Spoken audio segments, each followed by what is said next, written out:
Welcome back ناظرین. Doctor زرین تاج کی گفتگو، ڈاکٹر فوزیہ کی گفتگو اور صفیہ سلطانہ صدیقی صاحبہ کی گفتگو آپ نے سنی. لوگوں کے ذہن بڑے کلیئر ہیں. تحریک پاکستان کا مقصد، بالکل پاکستان کا مقصد، پاکستان کا وجود کس طرح سے باقی رہ سکتا ہے، خواتین ہوں، مرد ہوں، بوڑھے ہوں، بچے ہوں، اس معاملے میں سب کلیئر ہیں. ذہن کو مسموم کیا جا رہا ہے، اس کو بگاڑا جا رہا ہے کہ جناب یہ ملک کی بنیاد جو تھی وہ کسی نظریے پہ نہیں تھی بلکہ روٹی کے چند ٹکڑوں پر تھی، کہ یہ معاشیات کی بنیاد پر بنا تھا. صاحب ہم ہندوؤں کی معاشی غلامی سے نکلنا چاہتے تھے، اس لیے یہ ملک بنا تھا. ابھی تو انہوں نے ہر پہلو کو زیر بحث لے لیا نا. مطلب جو روٹیاں پکانے والی ہیں وہ بتا رہی ہیں کہ نہیں جی روٹیوں کے لیے نہیں بنا تھا، یہ نظریے کے لیے بنا تھا. اور اس ملک کے اندر مقصد کیا تھا، یہاں تک کہ جو آپ ڈاکٹر فوزیہ کا جملہ ہے، جب انہوں نے کہا کہ ہمیں پاکستان کا مطلب کیا، لا الہ الا اللہ پر تو متفق ہیں، اور دستور مملکت کا کیا ہوگا تو ہم 73 کے دستور کی بات کرتے ہیں. قائد اعظم کے اس فرمان کو کیوں نہیں یاد کرتے جب انہوں نے کتاب اٹھا کے کہا کہ یہ قرآن ہمارا دستور ہے. اور ڈاکٹر صفیہ سلطانہ نے کہا کہ کس طرح بچوں کے ذہنوں میں ہم اتار رہے ہیں نظریہ پاکستان کو چھوٹی چھوٹی کہانیوں کے ذریعے. ڈاکٹر زرین تاج بتاتی ہیں کہ ہم اب دیکھ رہے ہیں کہ قائد اعظم کے نظریے سے کس طرح ڈیویٹ کیا جا رہا ہے، کس طرح لوگوں کو ہٹایا جا رہا ہے. یہ سب چیزیں ان کی نظروں میں اچھی طرح انہوں نے دیکھ لیا کہ ہماری نظروں میں سب کچھ ہے اور ہم سمجھ رہے ہیں. اور نہ صرف یہ کہ انہوں نے حل بھی بتا دیا کہ سب مل کے پھر کھڑے ہوں، بالکل 1940 کا جذبہ پیدا کریں، اور اس جذبے کے ساتھ ایک سوال پھر پیدا ہو. یہ قائد اعظم کا نظریہ نہیں تھا مظفر صاحب، جو قائد اعظم کی بات آپ کر رہے ہیں یہ قائد اعظم کا نظریہ نہیں تھا. تو صاحب آپ میری بات سے اتفاق کریں گے، یہ نظریہ تھا محمد عربی صلی اللہ علیہ وسلم کا نظریہ. جی جی قائد اعظم تو صرف ہمارے ایک وکیل تھے اور اس محمد عربی صلی اللہ علیہ وسلم کے نظریے کو لے کر آگے چل رہے تھے وہ. اور جو بات آپ دونوں فرما رہے ہیں کہ عام آدمی ان کی بات سمجھتا نہیں تھا لیکن یہ کہتا تھا کہ بول سچ رہا ہے. بس یہی میں کہہ رہا ہوں کہ اب مسئلہ یہ ہے کہ ہمیں ایک ایسے فرد کی ضرورت ہے جس کے بارے میں لوگ یہ کہیں کہ پتہ نہیں کیا کہہ رہا ہے لیکن کہہ تو سچ رہا ہے. اچھا یہاں ہماری سب کی، یہاں سب کے بارے میں ہمیں سمجھ میں یہ آ رہا ہے کہ یہ سب جھوٹ بول رہے ہیں. جی یہ جتنے نظر آ رہے ہیں سامنے، جو پردے پر بیٹھے ہوئے اداکاری کر رہے ہیں، یہ سب جھوٹ بول رہے ہیں، یہ سب جھوٹے ہیں.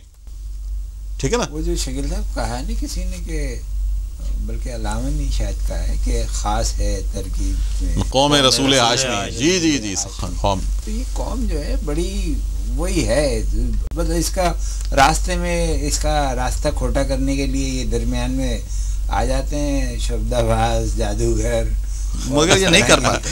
یہ اپنی اپنی رسیاں لے کر آتے ہیں اور اس کو ازدا بنا کر پیش کرتے ہیں، پھر اس کے بعد پھر وہی ہو جاتا ہے.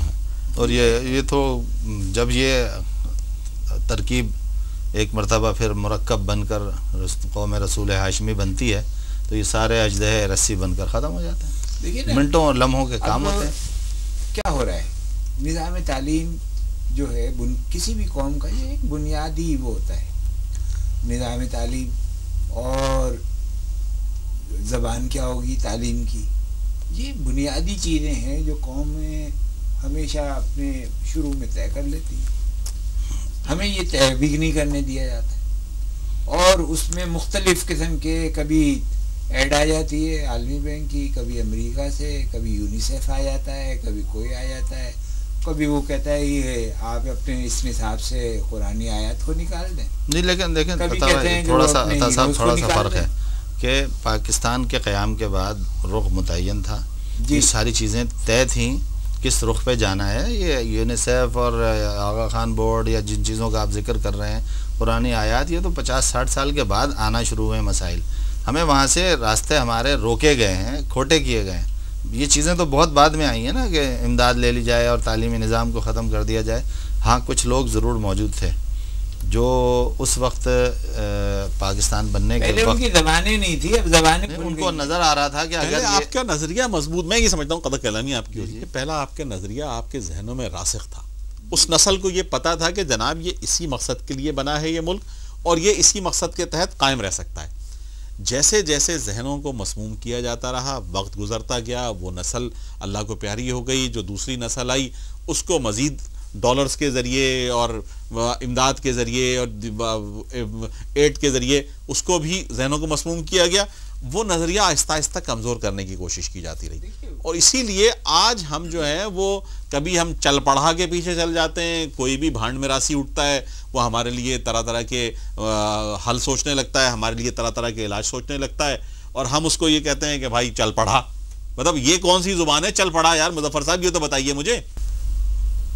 یہ وہ زبان ہے جس کے بارے میں بھی ذکر کر رہے تھے غالب صاحب کا, کہ وہ آپ تھوڑی دیر پہلے بات ہو رہی تھی نا کہ جس لغت میں تو نہیں ہے لیکن اس زبان کے متحمل نہیں ہو سکتے. اگر ہم ان سے اسی زبان میں بات شروع کر دیں تو وہ کہیں گے کہ یہ کیا کہہ رہے ہیں, چل گا, ہم یہ کہیں گے چل بھائی گا, اور ٹھمکا لگا, تو پھر وہ مطلب یہ کون سی زبان ہے یار عطا صاحب؟ ہم نے کہاں سے سیکھی ہے زبان؟ قوم کو پروموٹ کر رہے ہیں وہ زبان. اب زبان پہ بھی آتے ہیں تو آپ دیکھیے کہ ہمارے جو اردو کے جملے سیدھے سیدھے جن سے مطلب بھی واضح ہوتا ہے, خبروں کو کس طریقے سے مسخ کیا جا رہا ہے, خبروں کو جملوں کو توڑا جا رہا ہے الٹے سیدھے جملے کے ذریعے, قافیے ردیف یہ وہ اس طریقے سے.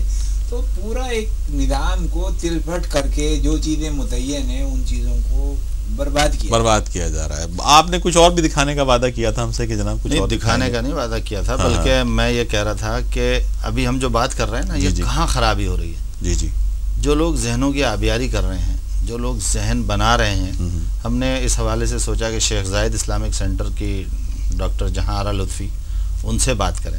تو ہم نے ان کے پاس یہ چند سوالات بھجوائے کہ جب قائد اعظم 1940 میں ایک نظریہ لے کر اٹھے تو مضبوط تھے, قوم تھی, متحد تھی. تو جہاں آرا لطفی سے ہم نے یہ 4-5 سوالات کیے کہ قائد اعظم موجود تھے, نظریہ بھی موجود تھا, اب نظریہ نہیں, اب قائد اعظم نہیں ہے تو کیا نظریہ بھی نہیں ہے. ایک یہ سوال بھی کیا کہ کیا نظریہ کی ضرورت بھی ہے. اس وقت فاطمہ جناح تھیں, آج فاطمہ جناح جیسی عورتیں کہاں ہیں, آج کی عورت کا رول کیا ہے. تو آپ یہ دیکھیے کہ جہاں آرا لطفی ہمارے ان سوالوں کا جواب کس طرح دے رہی ہیں. ہم نے تو 5-6 سوالات ان سے کیے اور 2013-23 مارچ کا پیغام بھی ان سے مانگا ہے. بھئی آپ نے بڑا اچھا کام کیا مظفر صاحب, یہ بہت ضرور دکھائیے. یہ آپ دیکھیں اور پتہ چلے گا کہ کیا کس طرح سوچ رہی ہیں.